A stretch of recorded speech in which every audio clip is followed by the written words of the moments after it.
Sa kabisera ng Nigeria na Lagos, may mga tahanan na kapansin-pansin at kakaibang komunidad. Isang lumulutang na Islam. Sa kakaibang tirahang lawa na ito ay mahanap mo ang lahat. Pamilihan, paaralan, workshop, mga bar, at maging ang mga bahay aliwan abay meron din. Kumpleto, Ricardo. Napakaraming bata na itinuturing nilang isang biyaya. Marami sa kanila ang may higit sa 10 anak. Naniniwala silang mas maraming anak, mas may chance na isa dun ang mag-aahon sa kanila sa kahirapan. May mga maangas din. Laging abala ang mga tao at tadtad ng tindahang mauutangan dahil minsan ay bokya sila sa pangingista. Isa pang hanap buhay nila ay pagbuo at pag-repair ng mga bangka.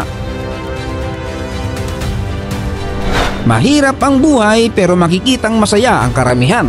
Kahit ang kamatayan ng kanilang mahal sa buhay ay kanilang ipinagdiriwang. Ang problema, mapapansin na kulay putik na ang tubig ng lawa. Maduduwal ang mapapadayong isda sa sobrang dumi. Ang krisis sa kapaligiran na ito ay araw-araw na hinaharap ng mga residente. Marami ang tinatamaan ng iba't ibang sakit na dala ng tubig. Walang maayos na pasilidad para sa kalinisan. Diretso tapon na lang sa lawa. Ang lahat ng pwedeng itapon. Sangkaterbang dumi na ng tao ang nasa loob. Dahil rekta sila nagpapakawala ng bomba sa lawa. Pero kita mo naman may nagsusuwing pa.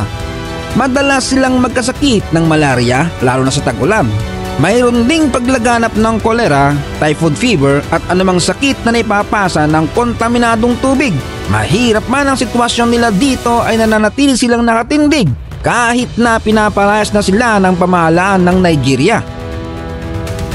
Paano nabuo ang komunidad na ito at bakit sa lawak ng Africa ay nagsisiksika ng mga tao sa napakaruming lawa na binansagang Venice of Africa?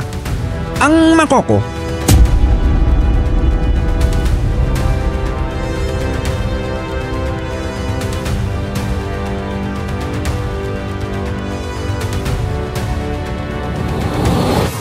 Ang Makoko ay isang natatanging lugar. Ang mga bahay ay karaniwang gawa sa mga kahoy na tinukudan lang. Naglipa na ang mga bangka na nagsisilbing pangunahing paraan ng transportasyon. Nagpapakita ito ng lubos na kaibahan sa kabisera nitong Lagos, ang sikat na Nigerian megacity na may populasyon na humigit kumulang 20 milyon. Ang pinagmulan ng Makoko ay nagsimula sa huling bahagi ng 19th century. Ito ay unang itinatag bilang isang fishing village ng mga tagong igon mula sa mga kalapit na bansa sa West Africa. Noong panahong yon, ang Lagos ay wala pang 1 milyong tao. Ang lungsod ng Lagos ay bumilis ang paglago. Naging isa sa pinakamataong lungsod sa Africa at isa sa mga lungsod na may magandang ekonomiya. Bilang pinansyal na puso ng Nigeria, nakakaakit ito ng mga negosyo at industriya mula sa loob at labas ng bansa. Ginagawa itong sentro ng mga gawaing pang-ekonomiya. Ang port nito na isa sa pinakamalaki sa Africa na nagsisilbing international na kalakalan at logistik ay lalo pang nakainganyo sa mga negosyo. Dahil dyan dumami ang trabaho at tumas ang antas ng pamumuhay sa Lagos. Kumpara sa maraming iba pang bahagi ng Africa, ito ay umantong sa isang napakaraming pagdagsa ng mga tao mula sa mga rural na lugar at maliliit na bayan. Pati na rin sa mga karatig bansa. Ang paglipat na ito ay nagpabilis sa pagdami ng populasyon ng lungsod na humantong sa krisis ng pabahay at ang may pinakamababang kita ay hindi na kinayang magkaroon ng sariling bahay o kahit mangupahan man lang. Ang Makoko ang kanilang naispatan. Dito sila nalikwat ng lupa at unti-unting nagsipagtayuan ng bahay. Nagsimula sa tabing lawa hanggang makarating sa katubigan at patuloy na lumalaki. Walang katapusang dugtungan. Nakahanap sila ng tirahan at mapagkakakitaan sa pamamagitan ng pangingisda. Ngunit dahil sa walang disiplina at walang paki ang gobyerno sa kanila, nagkandaletya-letya ang lugar. Ang saktong bilang ng populasyon ng Makoko ay mahirap matukoy dahil sa isa itong Islam o squatter. Ang kakulangan ng formal na datos ng census, iba-iba ang mga pagtatansya.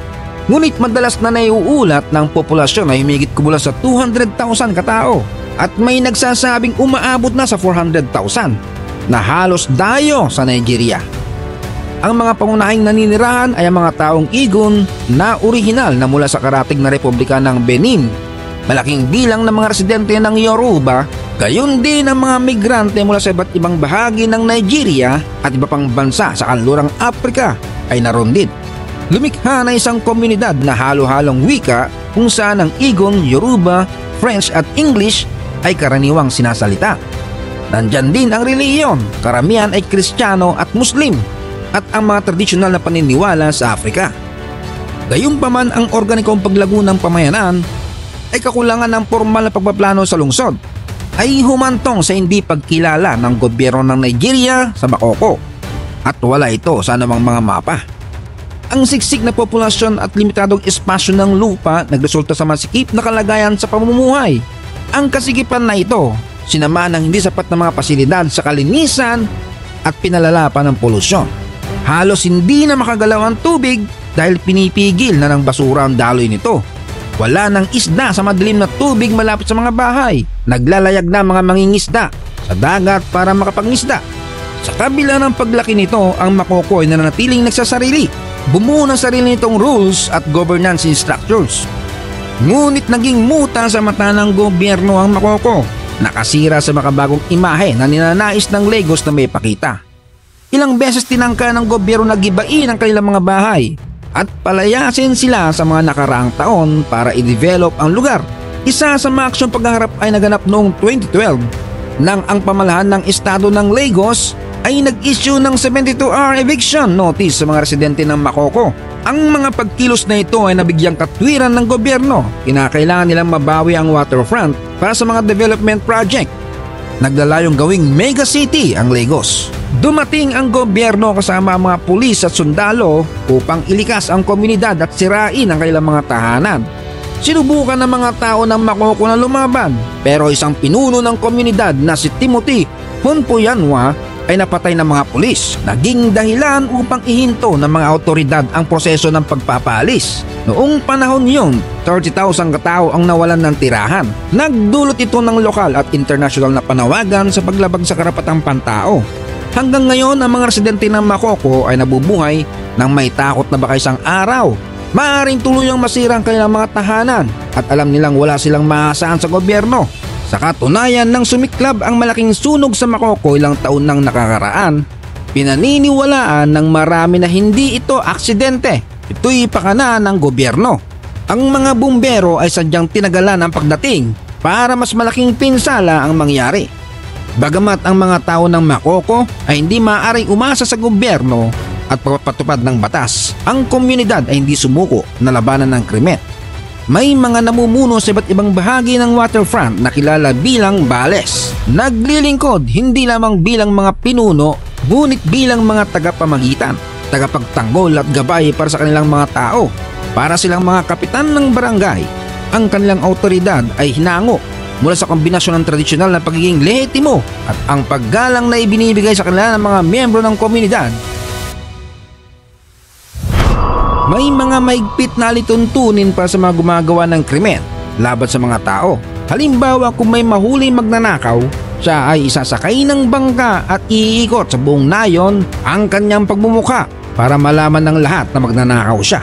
Pagkatapos nito, siya ay patatalsakin sa komunidad.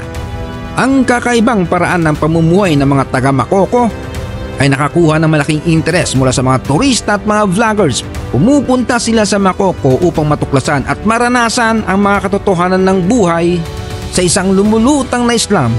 May mga guided tour sila, kadalasang pinamumunuan ng mga lokal na residente. Ang pagdagsa ng mga turista sa Makoko ay malaking bagay sa kanila.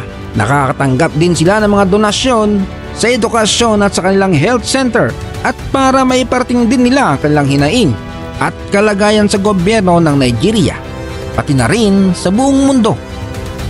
Ibahagi ang iyong mga saloobin sa mga komento kung nagustuhan mo ang ganitong content at huwag kalimutang mag-like at mag-subscribe hanggang sa muli.